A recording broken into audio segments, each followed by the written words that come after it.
جس مولوی کو شوگر نہیں، شوگر آ جاتی سوال سن کر. جس مولوی کو بی پی نہیں، سوال سن کر بی پی آ جاتی. جس مولوی کو پریشانی نہیں، اس مولوی کو پریشانیاں. مجھے تو ایسے ایسے سوالات کرتے ہیں، اللہ بچائے اللہ بچائے اللہ بچائے. ایک صاحب پوچھنے لگے، مولانا آپ کا میں نے ایک بیان سنا. میں نے کہا کیا بیان سنے؟ آپ نے کہا کہ دودھ پینے کی بھی دعا ہے نہیں؟ دودھ پینے کی دعا. دودھ پیتے نہیں پیتے؟ ارے دودھ پیتے نہیں پیتے؟ ماشاءاللہ. مسلمان کیا پینا؟ دودھ پینا. سمجھ میں ہی بات ہے. دودھ پینا بہت اچھی چیز ہے. کبھی یہ علماء آپ کے سامنے دودھ کی فضیلت پر بیان کریں گے. پر اس زمانے کے علماء تو دودھ، شہد، جنت کی شراب، زمزم، کوثر، تسنیم، یہ 6 چیزوں پر 400 صفحات کی کتاب لکھے. دودھ پیو، پئیں گے طاقت بھی بناؤ، ایمان بناؤ، اعمال بناؤ، طاقت بھی بناؤ. ہم کو ڈھکیلنا پہاڑ کو ڈھکیلنے کے برابر ہو جائے. اب تو بیڑی پی کر، گھٹکا کھا کر، شراب پی کر، آپ کو نہیں بول رہا ہوں، جو پی رہے ہیں ان کو بول رہا ہوں، آپ ناراض نہیں ہونا، کیونکہ ادھر سے بھاگنے کا راستہ بھی نہیں معلوم مجھے. بیڑی پی کر، سگریٹ پی کر، گھٹکا کھا کر، پان پراگ کھا کے، ایسی ویسی چیزیں کھا کے 35 سال 30 سال کی عمر میں سینہ جو ہے نا تیل کی ٹن کی آواز آتی ہے. نوجوان ہے تو نوجوان، تو اگر کھڑ جائے نا راستے میں، دنیا کی کوئی طاقت تجھے ہٹانے کی طاقت نہ رکھے. سیسا پلائی ہوئی دیوار کی طرح تجھے ہونا چاہیے. ایسی طاقت پیدا کرو، ایمان بھی ہو، اعمال بھی ہو، جسمانی طاقت بھی ہو. اس کے بعد صرف ایک مرتبہ نعرہ تکبیر کہو. دشمن نہ بھاگے تو پوچھنا.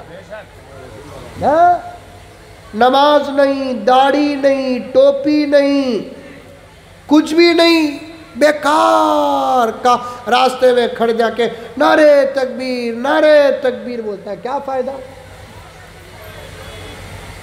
جب ایمان مضبوط ہوگا، اعمال کامل ہوں گے، جسمانی طاقت ہوگی، زندگی سے زیادہ موت پیاری ہوگی، تب نعرے لگائیں گے نا تو کیا ہوگا؟ ہمارے حبیبی صاحب کے حوالے سے سنو. سن رہے سو رہے؟ ارے سن رہے سو رہے؟ میرے ابا بھی مولانا، انتقال ہو گئے، دعا فرمائے اللہ مغفرت فرمائے. انہی کی تربیت میں یہاں تک پہنچا ہوں.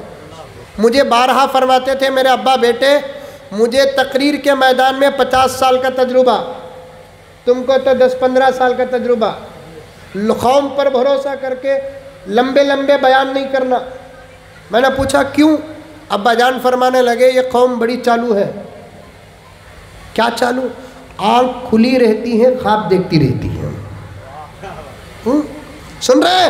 جب ایمان کامل، اعمال کامل، حلال کھانے کی وجہ سے طاقت اگر ہو، جب تم نعرہ لگاؤ گے تو تمہارے نعروں کا نتیجہ، تمہارے نعروں کا رزلٹ، تمہارے نعروں کا ثمرہ کیا ملے گا؟ حبیبی کے حوالے سے سنو. پتھر کا جگر فولاد کا دل پارا پارا ہوتا ہے، جب نام خدا کا لیتا ہوں میدان ہمارا ہوتا ہے. ایسا ہونا. نماز پڑھو، نماز پڑھو. پردے میں بیٹھی ہوئی آپائیں بھی ہے آپائیں؟ سمجھتی کیا وہ اردو سمجھتی؟ اچھا اچھا اچھا اچھا. آپا تو سن نہ سن اپنی جگہ پر. ایسی مجلسوں میں 1-آدھا گھنٹہ تو خاموش بیٹھ گئی نا، میں سمجھوں گا تیرے صدقے میں میری نجات ہو گئی. خاموش. ہمارے بنگلور کی عورتیں تو خاموش بیٹھتی ہی نہیں. آپ بڑے خوش نصیب ہیں کہ آپ کے گھر کی عورتیں خاموش رہتی ہوں گی. ہنسے تو معلوم ہو رہا ہے آپ کے گھر میں بھی طوفان ہے نہیں شمشیر بھائی؟ آپا میری ماں، میری بہن، تیرا ایک بھائی بنگلور سے جذبہ لے کر آیا ہے، اگر تو سمجھ جائے نا علماء کے بیانات سے امت وہ نہیں سدھرے گی، تیری تربیت سے وہ سدھر جائے گی۔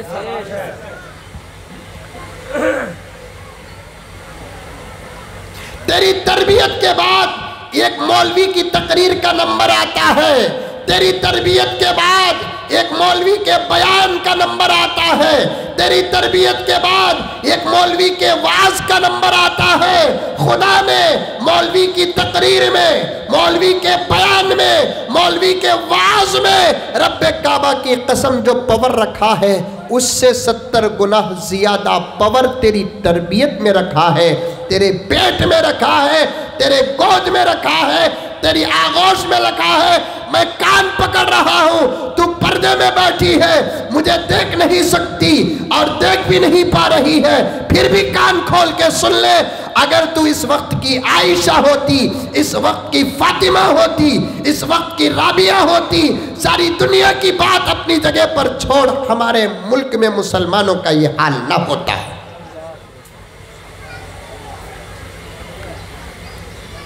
تو اپنے آپ کو سمجھ میری آپا، تو اپنے آپ کو سمجھ میری بہن، اسلام نے جتنا احسان تجھ پر کیا، اللہ نے جتنا کرم تجھ پر کیا، اللہ نے جتنی رخصتیں تم کو دی، پیغمبر نے جتنے فضائل تمہارے لیے بیان کیے، اتنے تو مردوں کے لیے بھی بیان نہیں کیے۔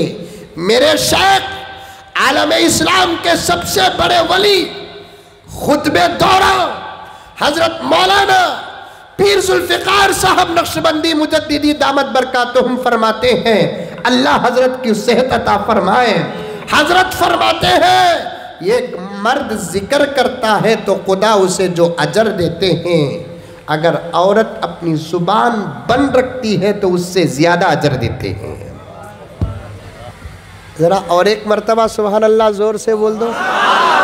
ماشاءاللہ سن رہی ہے آپا، ہمارے خلاف بولے تو سبحان اللہ بولے آپ۔ اب گھر کو گئے جائیں گے نا تب پتا چلے گا کہ بیلن اٹھے گا کہ چمچہ اٹھے گا۔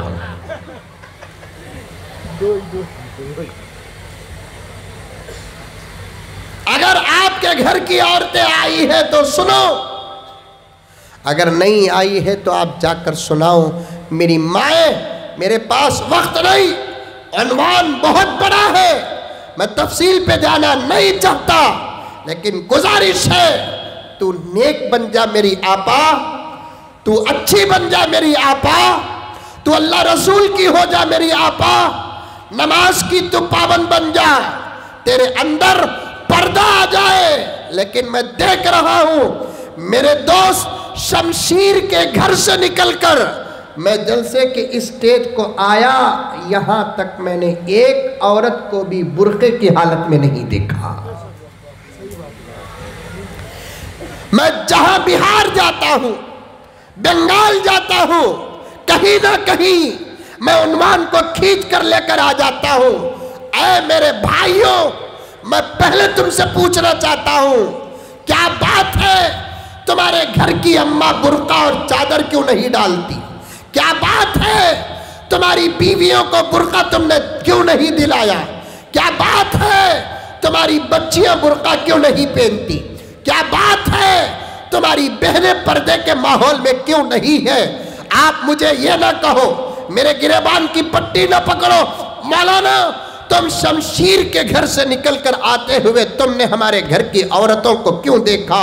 میں نے ماحول دیکھنے کے لیے دیکھا، نظر میری ایسے ہی پڑ گئی، بات پہلے بھی میرے پاس آئی ہے، آخر میری اس ریاست کی مائیں اور بہنیں برقع کیوں نہیں پہنتی؟ اللہ نے ایکسٹرا لباس تم کو عطا کیا ہے، ایکسٹرا تحفہ تم کو عطا کیا ہے۔ اے مسلمانوں، میری بات کو جا کر کسی بھی مولوی سے پوچھ لینا، تھوڑی دیر کے بعد ملک کا ایک بہت بڑا عالم تمہارے سامنے آنے والا ہے، عبداللہ سالم چترویدی، اس سے بھی تم پوچھ لینا کہ بنگلور کا یہ دبلا پتلا کیا بات صحیح کہا ہے کہ غلط کہا ہے۔ کان کھول کر سن لو، جس عورت کے پاس پردہ نہیں وہ کعبۃ اللہ کے سامنے بھی نماز پڑھے گی، خدا اس کی نماز کو قبول نہیں کرے گی۔ اور کان کھول کر سنو، اگر تمہارے گھر کی عورتیں چاہے ماں کے روپ میں ہو، چاہے بیوی کے روپ میں ہو، چاہے بیٹی کے روپ میں ہو، چاہے بہن کے روپ میں ہو، کان کھول کے سننا، دل کی تختی میں بٹھا لینا، دماغ میں بٹھا لینا، کل قیامت میں اس کے برقعے کا سوال تم سے بھی ہوگا، اس کی چادر کا سوال تم سے بھی ہوگا، اس کی حیا کا سوال تم سے بھی ہوگا۔ مانا کہ تم نمازی ہو، مانا کہ تم حاجی ہو، مانا کہ تم پٹیل ہو، مانا کہ تم چودھری ہو، مانا کہ تم صدر ہو، مانا کہ تمہارے چہرے پہ آدھے میٹر کی داڑیاں ہو، مانا کہ تمہارے سروں میں ٹوپیاں و امامہ ہو، مانا کہ تم دعوت و تبلیغ میں بہت زیادہ وقت لگاتے ہو، مانا کہ تم اولیاء اللہ سے بے حد محبت کرتے ہو، مانا کہ تم صحیح حدیث اور بخاری کے گن گاتے ہو، اختلاف کا موقع نہیں ہے، کیونکہ پردہ اختلاف کا مسئلہ نہیں ہے۔ کان کھول کر سنو، اگر تمہارے پاس یہ تمام عبادتیں ہو اور تمہارے گھر کی عورت بے پردہ ہو، تمہاری عبادتوں کو اللہ تعالیٰ بیکار کاغذ کی طرح لپیٹ کر جہنم کے گھاٹ ڈال دیں گے، اور تم سے پوچھا جائے گا کہ تم نے تمہاری ماں کو برقع کیوں نہیں دیا، تم نے تمہاری بہن کو برقع کیوں نہیں دیا، تم نے تمہاری بیٹی کو برقع کیوں نہیں دیا، تم نے تمہاری بیوی کو برقع کیوں نہیں دیا۔ آج ہماری قوم کی جوان بچیاں اچھے زرق برق کے کپڑے پہن کر، ہونٹوں پہ لپسٹک لگا کر باہر جاتی ہے، گاؤں کا نام بھول رہا ہوں، سامنے بیٹھا ہوں، ڈنکے کی چوٹ میں سینہ ٹھوک کر کہتا ہوں کہ تمہارے گھر کی عورتوں پر اگر غیر نظر ڈالتا ہے، کیا تم کو غیرت نہیں آتی، تم کو شرم نہیں آتی، تم کو حیا نہیں آتی؟ کہاں گئی حیا؟ ابو بکر کی حیا کہاں گئی؟ عمر کی حیا کہاں گئی؟ عثمان کی حیا کہاں گئی؟ علی کی حیا کہاں گئی؟ تم کو غصہ کیوں نہیں آتا؟ تمہاری دولت پر دوسروں کی نظر پڑے غصہ آ جاتا ہے، تمہاری گاڑی کو دوسرا دیکھے غصہ آ جاتا ہے، تمہارے گھر کو دوسرا دیکھے غصہ آ جاتا ہے، تمہارے دکان کو 4-5 مرتبہ کوئی دیکھے تم کو وہم آ جاتا ہے، نظر لگ جائے گی۔ لیکن تمہارے گھر کی عورتوں کو مسلمان بھی دیکھ رہا ہے، غیر مسلم بھی دیکھ رہا ہے، کہاں جاتی ہے؟ کیا اسی کا نام اسلام ہے؟ کیا اسی کا نام ایمان ہے؟ کیا یہی ہے قرآن رکھنے والے؟ کیا یہی ہے قرآن پڑھنے والے؟ کیا یہی ہے اللہ کو ماننے والے؟ کیا یہی ہے محمد رسول اللہ کو ماننے والے؟ کیا یہی وہ مسلمان ہے؟ کل اسلام پر کوئی حملہ کرے تو سامنے آ کر شہادت کا جام پینے والے، کان کھول کر سن لو، بند کرنے کے لیے کہہ دو، میں تقریر بند کر دوں گا، آئندہ آنے کی مجھے کوئی ضرورت نہیں، بلانے کی کوئی توقع نہیں، صاف بات کرنا چاہتا ہوں، صاف بات کرنا چاہتا ہوں، ڈنکے کی چوٹ میں بات کرنا چاہتا ہوں، توجہ چاہتا ہوں اس جملے پہ۔ وہ کیا خاک مسلمان ہوگا جو اسلام کی حفاظت کرے گا، مسجدوں کی حفاظت کرے گا، مدرسوں کی حفاظت کرے گا، جو اپنے گھر کی عورتوں کی حیا کی حفاظت نہ کر سکا، وہ مسجدوں کی کیا خاک حفاظت کرے گا؟ نہیں میں پڑھیں۔ 25,000 کا موبائل ہے تیرے ہاتھ میں، تیری ماں کے جسم پر باہر نکلے کے وقت 1,500 روپے کا برقع نہیں؟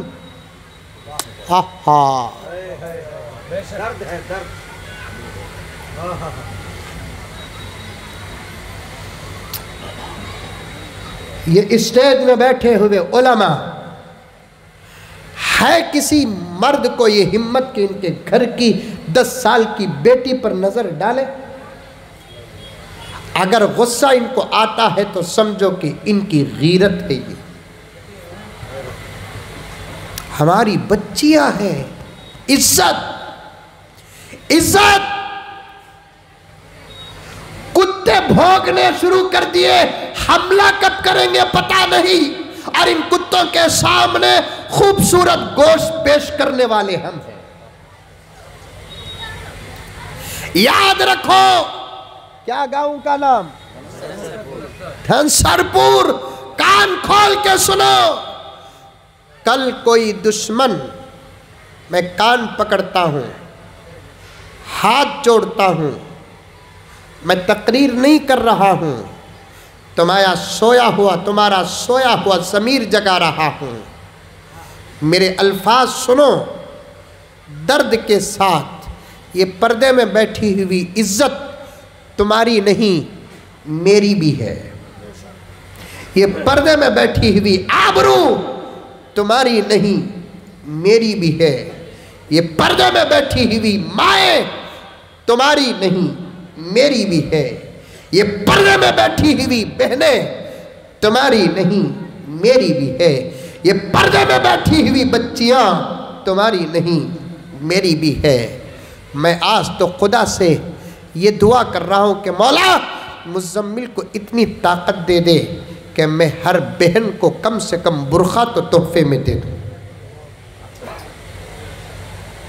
میں اتنا بڑا آدمی نہیں، چھوٹا سادہ سیدھا، کہیں جاتا بھی ہوں تو میرے رب کی قسم میں سوال تک نہیں کرتا، نہیں، لیکن یاد رکھو ہماری ماں اور بہنوں کو برقع دے دو، ہماری بچیوں کو برقع دے دو۔ کیوں؟ اس لیے کہ کتے بھونکنا شروع کر دیے ہیں، اب وہ کب حملہ کریں گے پتہ نہیں، وہ کب حملہ کریں گے پتہ نہیں۔ میرا اشارہ، میرا کنایا عقل مند سمجھ رہا ہے، میرے ان باتوں کو پڑھا لکھا ہونا ضروری نہیں، عقل مند ہونا ضروری ہے۔ پردے میں بیٹھی ہوئی میں نے ایک جگہ پر پڑھا، ایک ولی کامل فرماتے ہیں وہ عورت جو کسی مرد کو دیکھنے کا موقع دیتی ہے، دل خیرآبادی صاحب شاید آپ کا دل بھی سنبھل نہیں پائے گا، آپ کا دل بھی سنبھل نہیں پائے گا، میں بھی آپ کے عاشقوں میں سے ہوں، قسم اللہ کی میں کسی کو خامخواہ چڑھاتا نہیں، لیکن سنیے لکھا ہے ایک اللہ والے نے، کوئی عورت کسی غیر مرد کو دیکھنے کا موقع دیتی ہے 70 دن تک اس کی کوئی عبادت قبول نہیں ہوتی۔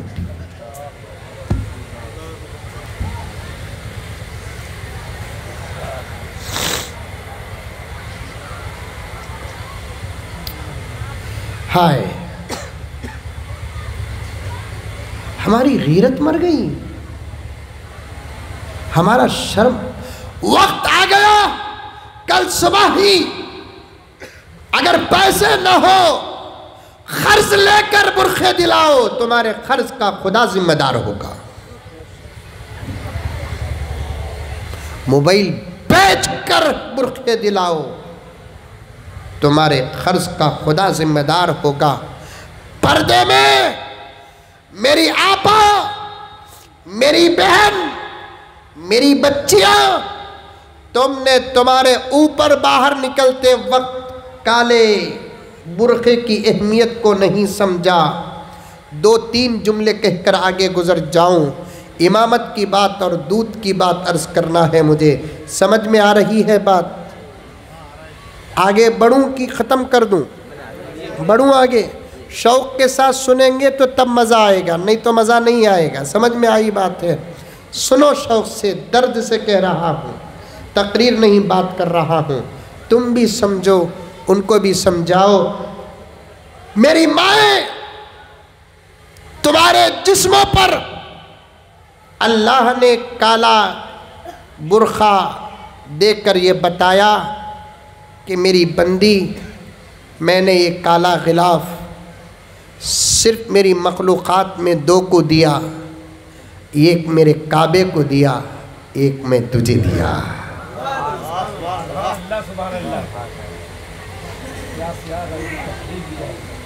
ایک میں نے میرے کعبے کو دیا اور ایک تیری حیا کو دیا۔ پھر نتیجہ نکالو، کعبے کے غلاف کی جو عظمت ہے، میری آپا تیرے برقعے کی بھی وہی عظمت ہے۔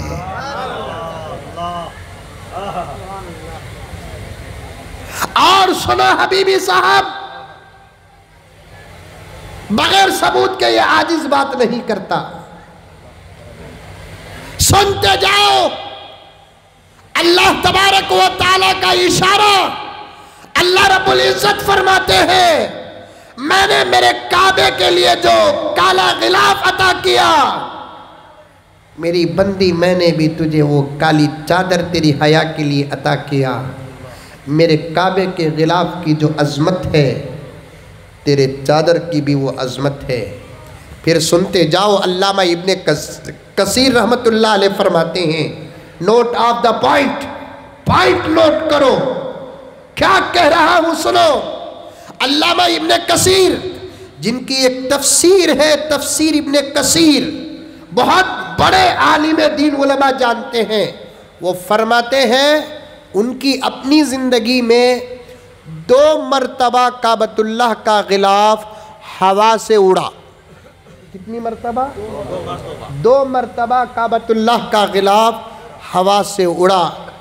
جب بھی کعبۃ اللہ کا غلاف کبھی طوفانی ہوا سے اڑ کر کعبے کی دیواریں ننگی ہوتی ہے، یہ اس بات کا اشارہ ہے کہ زمین میں کوئی بڑا عذاب آنے والا ہے، اور آیا بھی 2 مرتبہ عذاب۔ اور ایک بات سنو، آج سے 3 سال پہلے میری بھانجی اور میری بہن بھی اس حج میں رہی، اور آپ حضرات بھی اس حج میں کوئی رہا ہوگا۔ کعبۃ اللہ کا غلاف مکہ مکرمہ میں طوفانی بارش اور ہوا کی وجہ سے کعبے کا غلاف اڑا۔ میرے پاس برابر ریسرچ اور تصویر موجود ہے۔ میں نے اسی جمعے کو کہا کعبے کا غلاف اڑا، لوگ تصویر پکڑنے میں مصروف تھے، اللہ کا اشارہ سمجھنے کی کسی کے پاس طاقت نہیں تھی۔ کعبے کا غلاف اڑ کر کعبے کی دیواریں ننگی ہونا خدا کے عذاب کا اشارہ ہے۔ چند دن نہیں گزرے، کرونا جیسا عذاب ساری دنیا کے لپیٹ میں آ گیا۔ اشارہ دیا خدا اشارہ دیا، ساری دنیا لاک ڈاؤن کے اندر آ گئی۔ کیا پریشانیاں ہوئی؟ کعبے کا غلاف کعبے کی دیواروں سے ہٹ جاتا ہے، اللہ کا عذاب آ جاتا ہے۔ اور بالکل اسی طریقے سے جس گھر کے اندر، جس گاؤں میں، جس شہر میں، جس ملک میں عورتوں کا غلاف برقعے کے نام سے ہٹ جاتا ہے، اللہ کا عذاب آ جاتا ہے۔ کبھی ٹینشن کی شکل میں، کسی بیماری کی شکل میں، کبھی لڑائی کی شکل میں، کبھی جھگڑے کی شکل میں۔ آپا تو اپنے برقعے کی پوری حفاظت کر۔ میں اس گاؤں والوں سے کہنا چاہتا ہوں، ہمارے شمشیر صاحب سے، دیگر میرے دوستوں سے، کہ آئندہ اگر جلسہ ہو تو ان عورتوں کو برقعے بانٹنے کا انتظام کرو۔ برقعے بانٹو۔ ہماری 12 سال 10 سال کی بچی، اللہ اکبر کبیرہ، اسلام کتنا پیارا مذہب ہے، اسلام کتنا بہترین مذہب ہے، عورتوں کو پردے میں رکھتا ہے۔ اور آج ساری دنیا بھوگتی ہے اسلام عورتوں پر ظلم کرتا ہے، اسلام عورتوں پر ظلم کرتا ہے۔ کیا ظلم